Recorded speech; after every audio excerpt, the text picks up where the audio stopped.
Hello, સ્વાગત છે તમારું મારા યુટ્યુબ ચેનલ ઉપર। તો આજનો મેઇન ટોપિક છે મારો પરિચય। મેં કાલે કીધું હતું કે 10 કોમેન્ટ થઈ જાય તો મારા પરિચયનો વિડીયો બનાવી, પણ 10 કોમેન્ટ ન થયા, પણ 5 થયા। તો હું પાછી પરમેશ્વર અને ભગવાનનું નામ લઈ ને હું પરિચયનો વિડીયો બનાવી નાખા। તો હું આજ બધો આખો મારો પરિચય દે, મારું નામ ને જ્ઞાતિ ને ફલણું ઢીકણું પૂછડું। તો છેલ્લે સુધી જોઈજો, જેથી તમને ખબર પડે, બધી પરિચય તમને મારો મળી રહી અને સપોર્ટ કરજો। તો મારું નામ મનાલી છે અને મેર છે હું, અને મારું માવતરનું ગામ મંડેર છે અને મારું હારું સિંગરીએ છે। સિંગરીયુંની મંડેર બધું માધવપુરની બાજુમાં છે। કદાચ તમે માધવપુર આવ્યા હોય, જ્યાં કૃષ્ણ ભગવાન અને રૂકમણીજી લગ્ન કર્યા હતા અને દર વર્ષે મેળો પણ ભરાયના। કદાચ તમે આવ્યા હોય તો તમને ખબર છે, ગોરા માધવપુર બાજુ। અને અટાણે અમે છેલ્લા 3 મહિનાથી જુનાગઢમાં રહીએ। જુનાગઢ રહેવાનું કારણ એ છે કે અમે છેલ્લા 3 મહિનાથી મારી ટિફિન સર્વિસ ચાલુ છે, કારણ કે મારી નોકરી કોઈ જાતની કરવી નહોતી। બાકી મેં ભણી લીધું, બધું પોસ્ટ ગ્રેજ્યુએશન કરી લીધું। એક સહેલી પરીક્ષા બાકી છે છેલ્લા સેમેસ્ટરની, બાકી બધું પૂરું થઈ ગયું ભણવાનું। ને એક ડેટા ઓપરેટરની જોબ પણ લાગી ગઈ હતી, પણ મારે કરવી નહોતી, કારણ કે મારે પહેલેથી વિચાર્યું હતું કે નાનો તો નાનો, મારે ગમે બિઝનેસ કરવો ને મારા બાપાના લખુના સપોર્ટથી ચાલુ કરી દીધું। એ બધાનો સાથ સહકાર સારો હતો ને મારી જીદ પણ બહુ હતી।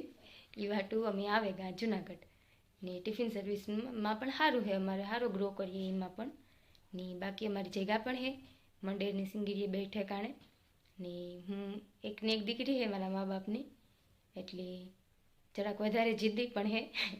જીદ કરે ને આવે ગયા, બાકી બધાને સપોર્ટ પણ સારો હતો ઘરના, નહીં વાટું આવે ગઈ। કોઈ દી વિચાર નહોતો પહેલાં, એટલો અમારો કોઈ દી મગજમાં નહોતું આવ્યું કે હું યુટ્યુબ ચાલુ કરી ને વ્લોગ બનાવી ને, પણ ખબર નહીં ભગવાન જાણે ક્યાં વિચાર આવ્યો ને ક્યાં ચાલુ કરી દીધું। એને પાછળનું મેઇન કારણ છે મારા મોટા બાપાની દીકરી પાયલ। એ મને જાણતા કહેતી હોય કે મનાલી વિડીયો બને, મનાલી વિડીયો બને ને। પછી મણી પણ ઈચ્છા જાગી થોડી, હું કાં ના સાચી વાત હે, મારે ટ્રાય કરવું જોઈએ હું કાં।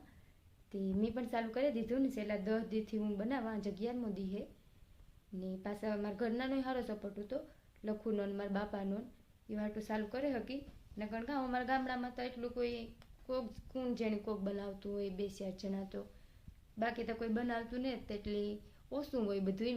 માણસ વાતું કરે કે લે વિડીયા બનાવે, પણ મારા ઘરનાનો સપોર્ટ હતો તે મેં ચાલુ કરી દીધું। અને તમારા બધાને સાથ ને સહકાર પણ સારો છે ને। આવો નવો સાથ ને સહકાર રાખજો, સબસ્ક્રાઈબ નહીં કરજો, લાઈક ને શેર ને ફોલો ને ફળનું ઢીકણું, એટલે તમારે સાથ ને સહકાર રહે તો જે આગળ વધે શકી ને। બાકી ત્યાં આમ તમારા સાથ ને સહકાર વગર તો આગળ વધાય ન, એ વાટું હંમેશા સાથ ને સહકાર દીજો મને। પહેલાં પણ મારું એક યુટ્યુબ ચેનલ હતું, પણ હું એમાં ઓલા ડગલા ડુગલીના હોય ને એનિમેશનના ને એઆઈના એવા વિડીયો હું બનાવતી। મેં પછી થોડાક દિવસથી બનાવ્યા ને, પછી એમાંથી ખબર નહીં ગુંજાણી કે એપમાં ગીરે ગઈ હોય ને કામથી હોય તે રૂપિયા કપાવવા માંડ્યા, એટલે 1000-1500 રૂપિયા કપાઈ ગયા।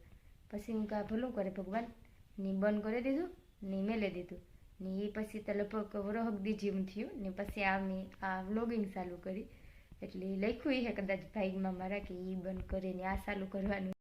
બાકી મારા ફેમિલીમાં મારા બાપાની ખેતી છે, મારા હોહરાની ખેતી છે, લખું અટાણે બરોડા છે ને એનું કામ કંઈક થ્રેસર કંઈ કહેવાય ને એવું કંઈક છે મારા કાકા ભેગું, એમાં છે ને। હું ટિફિન બનાવવા ને વિડીયો બનાવવા, એ અમારું ફેમિલી બેકગ્રાઉન્ડ। મેન તો ખેતી જ છે, કારણ કે પહેલેથી અમે ખેતી કરીએ, મારા બાપુ અને મારા હોહરો ને બધા ખેતી જ કરે, એટલે આમ ખેડૂત છે ને। આ હમણાં મેં નવું ચાલુ કર્યું, એટલે બધા ભેગા થાય હું એટલે ફેમિલીનો પણ ઇન્ટ્રોડક્શનનો વિડીયો બનાવી કે આખા ઘરનાનો પરિચય દે।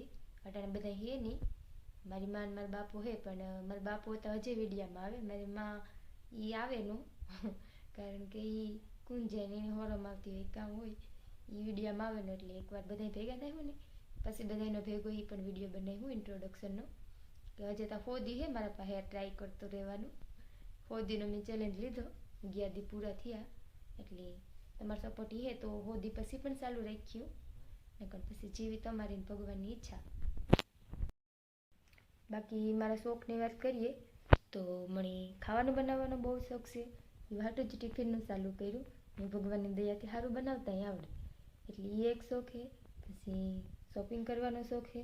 એટલે એ તો લગભગ બાયુની હોય જ શોપિંગ કરવાનો હતા. એવી કોઈ બાઈ નહીં હોય કે જેને શોપિંગ કરવાનો શોખ નહીં હોય. બીજો ફેરવાનો હે ને બસ એટલા હે મારા શોખ. ગીતું સાંભળવાના નહીં તો બધા નોર્મલ હોય. એટલે તમને મારા વ્લોગમાં જોવા મળીએ ડેઈલીનો રૂટીન લાઈફની, શોપિંગના વ્લોગ, પછી ટ્રાવેલિંગના વ્લોગ ને ફેમિલી વ્લોગ.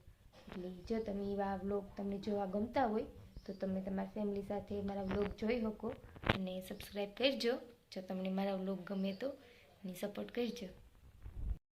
બાકી ગુણની વાત કરીએ તો એક તો મને બકબક કરવાની બહુ ટેવ છે. એટલે બોલ્યા વગર મારાથી ન રહેવાય. જો કાંઈ જાય ને આમ શાંતિથી બેસવાનું હોય, આમ મેનર્સમાં રહેવાનું હોય તો એ જગ્યાએ મને હેંગી રહી ન ચાહે ને મારા જેવા હોય ને હી હા કરતા હોય ને બોલતા હોય ને તો મને ગમે. એક જોતા ગુણ પણ હે ને એક જોતા અવગુણ પણ હે. કારણ કે જો બે કહેવત છે કે બોલે એના બોર વેસાય ને ન બોલવામાં ન અવગુણ. એટલે જો ગુણ ગણ્યો તો ગુણ ને અવગુણ ગણ્યો તો અવગુણ. આજના પરિચયના વિડીયોમાં એટલું જ. એ મને કંઈ યાદ નથી આવતું. જો કંઈ રેજાતું હોય તો કમેન્ટ કરીને કીજો તો આગળ પાછો હું એ પ્રમાણે બનાવી પાછો ચાલુ ફેમિલી ઇન્ટ્રોડક્શનનો વિડીયો બનાવીએ ને તાર ને કીજો તમે ક્યાંથી વિડીયો જુઓ, તમે કયા ગામના હે, કોમેન્ટ કરીને મને કીજો જેથી મને ખબર પડે કે મારા વિડીયો કાં જોવાય. એ હાટું કોમેન્ટ કરીને કીજો ને બાકી લાઈક કરતા રહીજો, શેર કરજો અને સબસ્ક્રાઈબ કરજો. મને ખબર છે કે હજે મારા પરફેક્ટ વિડીયો નથી આવતા. હજે બહુ આવડે ને વિડીયો બનાવતાય ન આવડે, એડિટિંગ કરતાય ન આવડે. હજે એટલું કોન્ફિડન્ટ પણ ન આવે કે આપણે સારા વિડીયો બનાવે શકીએ. હજે થોડાક અસકાઈએ એ હાટું હજે થોડીક હું કાશી હે થોડીક. એટલે જો સપોર્ટ કરતા રહીજો, ધીરે ધીરે આવડે જાય બધું. ભગવાનની દયા હે ને તમારો સાથી હે તો. બાકી સપોર્ટ કરજો, સબસ્ક્રાઈબ કરજો. બાય, ગુડ નાઇટ, શુભરાત્રી. Like, share, subscribe. Take care.